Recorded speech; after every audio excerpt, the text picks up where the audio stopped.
Hey, what's up? Welcome to Degen Ed. That's degenerative education, meaning none of this is financial advice. Just me having fun looking at charts, like the chart behind me, which is of Polestar Automotive, ticker symbol PSNY.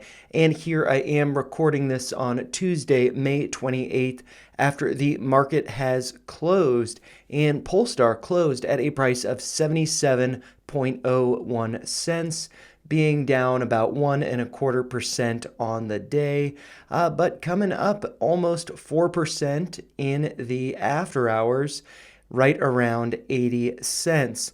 But yeah, I did want to go over the chart because I do think that Polestar may have found support, but it could be a little bit of a stretch. So I did want to also note that it could always go lower.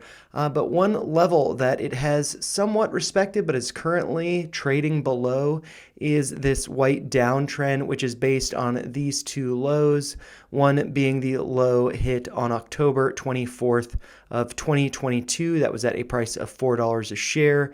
And the other pivot point is based on the low of September 26th, 2023.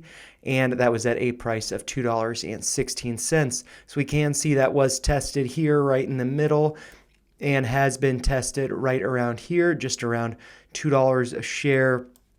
Was tested or nearly tested here January 16th of this year, and then broken below here, but only one close below. And then we did see a pretty big move following that break, that fake break.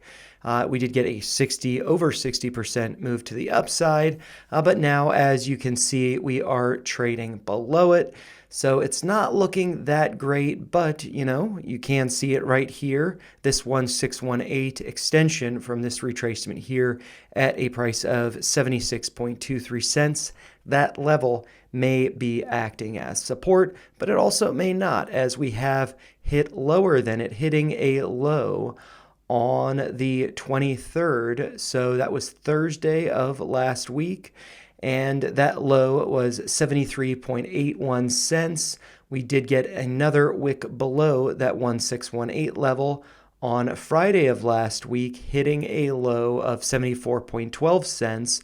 But today, on Tuesday, the first trading day of the week, we hit a low of 76.59 cents. So it does seem like that level is being respected. We're not seeing any closes below it. And one thing that is pretty encouraging, although while we did see some pretty big volume traded on this down day on the 21st, which was the day after I released the last video, when we were still trading above $1 a share on the 20th. But so the day after, we saw a lot of volume, a big drop in the price, coming down almost 14% on the day. But since that big move down, actually that gap down, we have trimmed down the volume. It has come down a lot. Although on the 23rd, so last Thursday, we did get a little bit of a spike in the volume, but relative to the big day on the 21st, volume has pulled back a lot. So on that day, the 21st, volume was about 46 million, whereas today it was about almost 13 million. So a pretty big drop, about 1/3 of the volume. So that is good. We do want to see volume come down when price comes down, when it flattens. And so hopefully we can see a surge in volume that would send the price higher. But, if the price does go higher, if this is the floor, where could I see price going? And so number one, I think it needs to get above this white downtrend. I do think that will be important. But considering that, price is kind of wedged right in between the 1618 and that downtrend, I don't think it'll be too difficult to break above that level.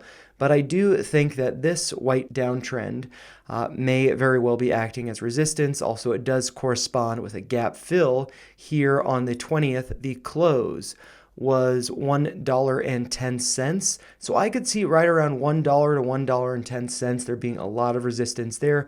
Not only is it a psychological level, $1 a share, but also that is an important level for the stock to be holding, as it is listed on the NASDAQ. It does need to be maintaining a share price above $1 to remain compliant.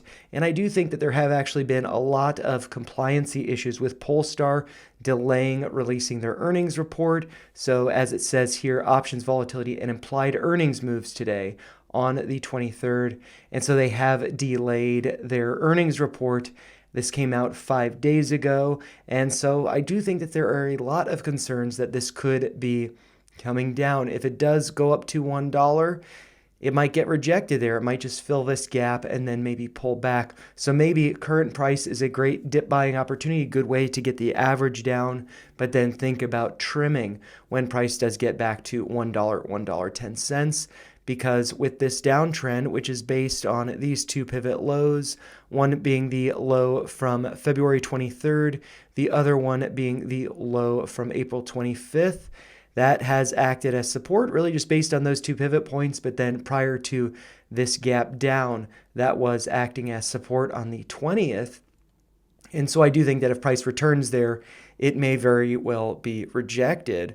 And also it does correspond with this other 1618 extension in orange coming from this retracement here that is at a price of $1.13.33.